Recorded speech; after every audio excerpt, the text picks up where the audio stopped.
வணக்கம் மக்களே. இப்போது சமீபத்தில் ஒரு பிரச்சனை போயின்னு இருக்குது. யாரை பற்றினா, நம்ம அணில் குஞ்சு இருக்குல்ல, அணில் குஞ்சுகள். அதான் அந்த தாவேக்காவுடைய தலைவர், அவனோட தொண்டர்னு சொல்லிட்டு சில பேர் சுற்றினுக்கிறானுங்க. இந்த புஷி ஆனந்தன் ஒருத்தர் இருக்கிறார், அவர் கிளப்பி விடுறாருன்னு நினைக்கிறேன் பல விஷயங்களை. அணில் குஞ்சுங்களுக்கும் இந்த வீடியோ, விஜய் உங்களுக்கும் இந்த வீடியோ தான். ஆனால் உலகத்திலே நீங்கள் மட்டும்தான் சிறந்த நடிகர் போலையும், நீங்கள் மட்டும்தான் இன்னும் கேரியர் பெரிய உச்சத்தில் இருந்த மாதிரியோ இன்னும் பெருமை பீத்தினுக்கிறானுங்க. மரியாதைக்குரிய அஜித் குமார் அவர்களுடைய படம் வந்தாலும் தாம் தூம்னு குதிக்கிறானுங்க. எங்காலு தான் பெரிய ஆளு, எங்காலு தான் பெரிய ஆளுங்க. விஜய், தொண்டனை அடக்கி வை, புரியுதா? அஜித்குமார் சாருக்கு மட்டும் இல்லை நான் சொல்கிறது, மரியாதைக்குரிய ரஜினி சார் அவர்களுடைய படத்துக்கு தான் சொல்கிறேன். இப்போ சமீபத்தில் கூலி திரைப்படத்துக்கு என்ன பேச்சு பேசுகிறானுங்க? நீ தான் பெரிய புடுங்கியா? தொண்டனுங்களாம் சொல்லி அடக்கி வை. ஆனால் ஓட்டு கேட்டு வர மாட்டீங்க, ஒரு பயம் ஓட்டு போட மாட்டான். ஏன்னா உலகத்திலே நீ மட்டும்தான் பெரிய கேரியர் உச்சியில் இருக்கிற, குச்சியில் இருக்கிறன்ற. உன் தொண்டனுக்கு இதெல்லாம் சொல்லித்தர மாட்டியா? இதுதான் நீ கட்சி நடத்துகிற லட்சணமா? ஒரு தலைவனை எப்படி இருக்கணும் தெரியுமா? ஒரு பக்குவம் வேணும். உனக்கு அந்த பக்குவம் இருக்குதா? தொண்டனை அடைக்கக்கூடிய பக்குவம் இருக்கையா உனக்கு? இந்த வீடியோ பார்க்குற அணில் குஞ்சுங்க உங்களுக்கு சேர்த்து தான் கேட்குறேன் நான். அறிவு இருக்காடா உங்களுக்கு? நீ ரசிகன்னா நீ அந்த படத்தை ரசிச்சுட்டு போ. உனக்கு பிடிக்கலைன்னா யாருக்கும் பிடிக்காதா? ரஜினி சார் படம் வந்தாலும் மோசம், எங்காலு டாப் 1000 கோடின்னு சரியான ஆம்பளைங்களா இருந்தா. விஜய்க்கு சேர்த்து தான் சொல்கிறேன். 1000 கோடி 2000 கோடின்றீங்க இல்லை, அது கலெக்ஷன் இன்கம் டேக்ஸை காட்டுங்கடா. இன்கம் டேக்ஸ் அடைச்ச ரிசிப்ட் காட்டுங்கடா. சரியான ஆம்பளைங்களா இருந்தா. உங்கள் தயாரிப்பாளர் அடைச்சிருப்பார்ல, கொடுத்துருப்பார்ல இன்கம் டேக்ஸை காட்டுங்கடா, வெளியில் காட்டுங்கடா. 300 கோடியாம், 250 கோடியாம், கேரியர் உச்சத்தில் இருக்கானா? இன்கம் டேக்ஸ் அடைச்சிருக்கியாடா நீ? நாங்கள் ராத்திரி பகலும் கஷ்டப்பட்டு எங்களுக்கு ஏதோ டைம் பாஸுக்காக நாங்கள் ஒரு 2 மணி நேரம் போய் மன நிம்மதிக்காக படம் பார்த்துட்டு வரோம். 100 200 கொடுத்துட்டு அந்த காசை வாங்கிட்டு இந்த கேரியர் உச்சியில் இருந்தாலும் குச்சியில் இருந்தாலும். விஜய், உங்கள் அப்பா இல்லைன்னா நீ இல்லை, நன்றி கெட்டவன் நீ. உங்கள் அப்பாவையே நீ பக்கத்தில் சேர்க்கறது இல்லை. உங்கள் அப்பா எவ்வளோ தங்கமான மனுஷன் தெரியுமா? அதே போல் கேப்டன் விஜயகாந்த் சார் இல்லைன்னா நீ இல்லை. ஞாபகம் வச்சுக்கோ. சம்பளமே வாங்காத உனக்காக அவரை படம் நடித்து கொடுத்தாரு செந்தூர பாண்டி, ஞாபகம் இருக்கா? அப்பேற்பட்ட தங்கமான மனுஷன் போட்ட பிச்சை தான் இன்னைக்கு நீ பேசுகிற பேச்சு. இன்னும் 300 கோடின்ற 1963 எம்ஆர் ராதா சார் வாங்கின சம்பளம் எவ்வளோ தெரியுமாடா? 1 லட்சம் ரூபா. இன்னைக்கு அது எவ்வளோ தெரியுமா? 1000 மடங்கு அதிகம். நீ என்ன பேச்சு பேசுகிற? என்ன பேச்சு பேசின்னு இருக்கிற? உச்சியில் இருந்தாலும் குச்சியில் இருந்தானா? இன்னும் 4 அல்லறையும் சில்லறையும் வச்சுக்கின்னு கட்சி நடத்துகிற. கட்சி நடத்து, சேவை செய்யணும்னு வந்திருக்கிற, ரைட்டு. திமிரு பிடிச்ச பேசிலாம் பேசக்கூடாது. பாவப்பட்ட ஏழைங்களுடைய ரத்தம் தான் உனக்கு சம்பளமாக வருது. சும்மா ஒன்றும் எந்த தயாரிப்பாளரும் உனக்கு எடுத்து நொட்டலை. முதல்ல தொண்டை நடக்க கற்றுக்கோ விஜய். இளைய தளபதின்ற பட்டம் உனக்கு சித்தப்பு சரவணன் சார் கொடுத்த பிச்சை தெரியுமா? அவருக்கு தான் இளைய தளபதினு பட்டம் இருந்தது. எல்லாத்தையும் அடுத்தவங்ககிட்ட உருவி வச்சுக்கின்னு நீனா பெரிய பருப்பு மாதிரி பேசின்னு இருக்கிறீங்க. உன் தொண்டனை கூட அடைக்க துப்பு இல்லை உனக்கு. என்ன நினச்சிட்டு இருக்கிறீங்க?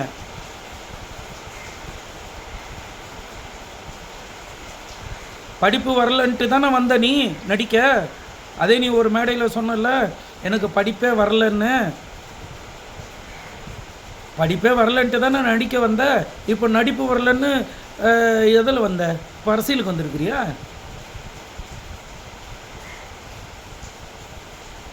நாகரிகமாக மரியாதையாக பேச கற்றுக்கணும். புரியுதா? நீ நேற்று வந்து உக்காந்துட்டு நாளைக்கு முதலமைச்சர் ஆகணும்னு நினச்சி பேசின்னு இருக்கிற நீ. அந்த மாதிரி யாரும் பேசலை. மரியாதைக்குரிய எம்ஜிஆர் அவர்களும் பேசலை, மரியாதைக்குரிய அண்ணா அவர்களும் பேசலை, மரியாதைக்குரிய கலைஞரும் பேசலை, மரியாதைக்குரிய ஜெயலலிதா அம்மாவும் பேசலை. என்ன நீ? சிவாஜி சார் பேசினாரா? அவர் கட்சி தொடங்கலையா? டி ராஜேந்திர சார் கட்சி தொடங்கலையா? பாக்கியராஜ் சார் கட்சி தொடங்கலையா? சரத்குமார் சார் கட்சி தொடங்கலையா? அவங்களும் உன்ன மாதிரி தான் பேசுனாங்களா? உச்சியில் இருந்தோம் குச்சியில் இருந்தோன்னு. உனக்கு உச்சா போக தெரியுமா? ஃபஸ்ட்டு அல்லற சில்லரெல்லாம் உன் மேடையில் ஏறி மொபைலில் வச்சுக்கின்னு பேசின்னு இருக்குதுங்க. அதுக்கு ஓட்டு போடுற வயசு கூட கிடையாது. முதல்ல தொண்டர்களுக்கு மரியாதையை கற்றுக்கோ. நீ முதல்ல கற்றுக்கோ. நீ உங்கள் அப்பா அம்மாவை மதித்தாதான் உன் தொண்டன் அவன் எல்லாரையும் மதிப்பான். நீ உங்கள் அப்பா அம்மாவை மதிக்கலைன்னா அவங்களும் யாரும் மதிக்க மாட்டானுங்க. புரியுதா? விஜய் பேரு பாரு, தமிழக வெற்றி கழகமா. என்ன தமிழ்னுக்காக நீ பிடுங்கிட்ட? நீ சொல்லு. உன்னால் கார் இம்போர்ட்டட் கார் இறங்குனதுக்கு டேக்ஸ் அடைக்க முடியலன்னு சொல்லி கோர்ட்டில் நின்னவன் தானே நீ. பாவப்பட்டவன் ஏழை எல்லாத்துக்கும் ஜிஎஸ்டியும் டேக்ஸ் அடித்து ஒரு பொருளும் வாங்குறான். 250 கோடி ரூபா வாங்குற நீ, கேரியர் குச்சியில் இருக்கிற நீ, உனக்கு அதுக்கு டேக்ஸ் அடைக்க முடியாது. உன் பாவப்பட்ட தொண்டன் டேக்ஸ் அடைக்கிறான். அது தெரியுமா உனக்கு? அவன் 500 ரூபா சம்பளம் வாங்கினான்னா அந்த 500 ரூபாய்க்கு வாங்குற பொருளுக்கு டேக்ஸ் அடைக்கிறான். ஒன்னொன்ன நீ வண்டி வாங்கிட்டு டேக்ஸ் அடைக்க முடியலன்ற கோர்ட்டு கண்டனம் தெரிவித்த பிறகு போய் அடைக்கிற.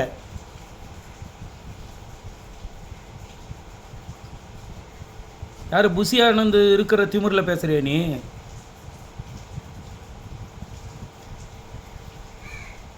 முதல்ல பக்குவப்பட்டவங்களும் உன் பக்கத்தில் வச்சுக்கோ. அரைவேக்காடு கால்வேக்காடு இதெல்லாம் வச்சுக்காத.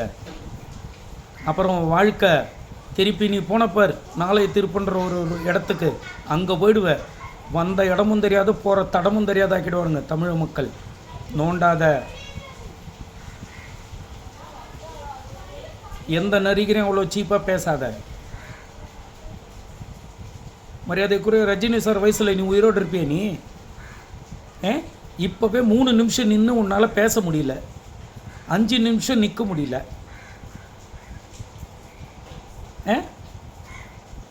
அன்பளிப்பு விழாவில் நின்று உனக்கு கால் கடுக்குது. உடனே இளைய தளபதி நின்று கால் வலிக்கு நின்று கொடுத்தார். எதுக்கு கொடுக்குற? விஜயகாந்த் சார் பண்ணாத உதவியாக நீ பண்ணிட்ட? விஜயகாந்த் சார் செய்யாத உதவியாக நீ பண்ணிட்ட?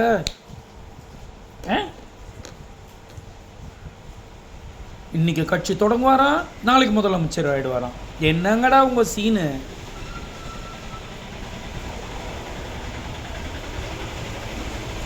முதல்ல தாய் தகப்பனை நீ பைபிள் படிப்பில்ல, உன் தாயையும் தகப்பனையும் கனம் பண்ணுவாயான்னு இருக்கா பைபிள் வச்சனா? அதை உன் தொண்டனுக்கு கற்றுக்கொடு. உன்னை நேசிப்பதோல் பிறனை நேசின்னு சொல்லி பைபிள் வச்சனம் இருக்குதா? அதை நீ முதல்ல கற்றுக்கோ, அவங்களுக்கு கற்றுக்கொடு. அப்புறமா நீ பேசு. அவர்களே இவர்களே என்ன? அவர்களே இவர்களே. அதுக்கப்புறம் கொஞ்சம் அடுத்த மேடையில் நீ தான் சொல்கிற அவர்களே இவர்களேன்னு போட்டு எது கூப்பிட்டுருக்குறீங்கன்ற. நீ என்ன பேசுகிறன்னு உனக்கே தெரில. தயவு செஞ்சு சினிமாவில் டைலாக் எழுதி கொடுக்குறாங்களா அசிஸ்டன்ட் டைரக்டர், அசோசியேட் டைரக்டர்லாம், அதே மாதிரி நல்ல அறிவாளியாக படித்தவனா, உனக்கு ஜால்ரா அடிக்காதவனா, மக்கள் கஷ்டத்தோடைய கஷ்டத்தை புரிஞ்சிக்கிறவன் யாராவது இருந்தானா பொதுமக்களை சந்தித்து அவங்களுடைய சூழ்நிலைகள் என்னென்ன கஷ்டங்கள் இருக்குது அப்படின்னு சொல்லி எழுதி ப்ராப்பராக வாங்கி அடுத்த மேடையிலையாவது பேசு. அதுவா தெரியுமா தெரியாதா? ஏதோ வத்தலும் தொத்தலும் கருவாடும் இதெல்லாம் கொடுக்குறத பேசி உன் பேச்சு நீயே கேவலப்படுத்திக்காத, உன்னை நீயே கேவலப்படுத்திக்காத. திருப்பி திருப்பி சொல்கிறோம், மரியாதைக்குரிய விஜய் அவர்களே, மரியாதைக்குரிய ஜோசப் விஜய் அவர்களே, மரியாதையாக பேசின்னு இருக்கிறோம். இன்னொரு முறை ரஜினி சாரை பற்றியோ அஜித் சாரை பற்றியோ இல்லை வேறு ஏதாவது நடிகர்களை பற்றியோ உன் தொண்டருங்க பேசினா ஓட்டு கேட்டு தெரு பக்கம் வர மாட்டீங்க, கோமணத்தை உருவிட்டு அடிப்போம்.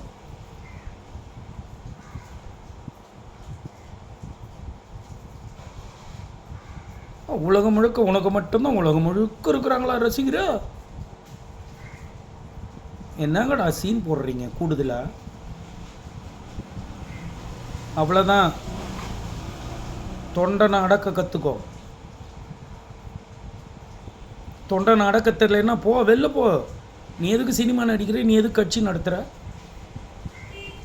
உன்னை யாராவது இப்போ பொதுமக்கள் கேட்டுன்னு இருந்தாங்களா கட்சி தொடங்கு கட்சி தொடங்கு கட்சி தொடங்குன்னு?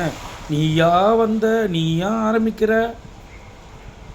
உனக்கு பதவி ஆசை தானே, பண போதை தானே, அதுவும் ஒரு போதை தானே.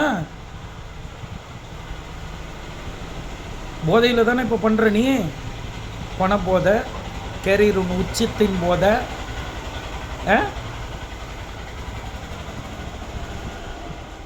உனக்கு அந்த போதை இருக்குது இல்லை?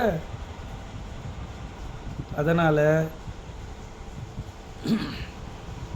இனிமே உன் தொண்டனுக்கும் முதல்ல உனக்கும் நான் போடுற வீடியோ நீ பாரு, டைம் இருந்தால் பாரு. நீ வெறும் ட்விட்டர் மட்டும்தான் பார்ப்பேன்னாங்க, நான் இந்த வீடியோ ட்விட்டர்லேயே ஷேர் பண்ணுறேன், பாரு. பார்க்கணும், நீ கேட்கணும், உன் தொண்டருங்களுக்கு புத்திமதி சொல்லணும். நீ புத்திமதி சொல்லணும்னா நீ உண்மையான தலைவன் கிடையாது. நீ சினிமா டைலாக் பேசுகிறவன் மட்டும்தான் நீ. இப்போவே போஸ்டிங் அடிச்சுக்கிறானுங்க உன் கட்சியில். அதை கேட்க துப்பு இருக்கா உனக்கு? இப்போவே உன் கொடி வச்சுக்கின்னு ஒருத்தன் பட்டாக்கத்தையோடு நிற்கிறான் காரில், உன் கட்சிக்காரன். அதை தடுக்க துப்பு இருக்கா உனக்கு? நீ பேச விட்ட. எத்தனை வீடியோ வந்துச்சு, புதிய தலைமுறையில் வந்துச்சு, தந்தி டிவியில் வந்துச்சு, எத்தனை டிவியில் வந்துச்சு.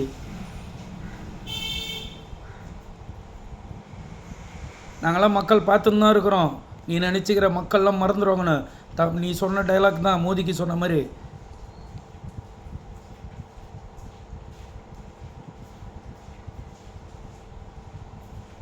தமிழ்நாடு பல பேருக்கு தண்ணி காமிச்சிருக்குது.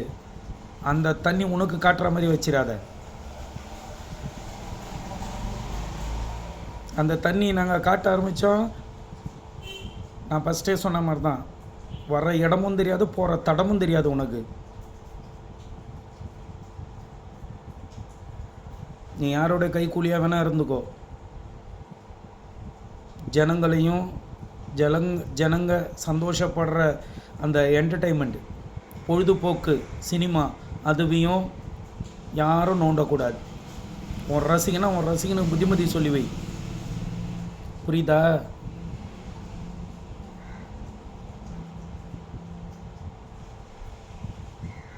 இந்த வீடியோ பாரு, யூடியூப்லையும் வரும். யூடியூப்பில் நான் ஏற்றுவேன். உன் தொண்டருங்க என்ன பண்ணுறானுங்க பார்க்கலாம். ஏன்னா கெட்ட வார்த்தை போட்டு பேசுவானுங்க இல்லை, பேசிட்டோம். கண்டபடி பேசணும். உங்களுக்கு அதாண்டா தெரியும். சுயமாக சிந்திக்கக்கூடிய புத்தி இல்லைடா உங்களுக்கு.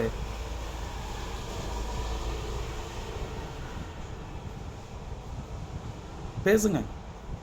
இந்த வீடியோ டவுன்லோட் பண்ண பிறகு நிறைய கமெண்ட் வரும். பேசுங்கடா, நீங்கள் என்னென்ன பேசுகிறீங்களோ பேசுங்கடா. நாங்கள் அடுத்தடுத்த வீடியோ போட்டுன்னு இருப்போம்.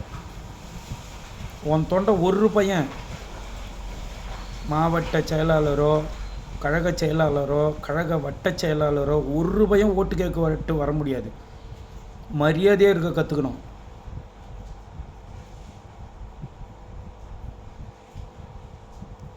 ஜெய்ஹிந்த்.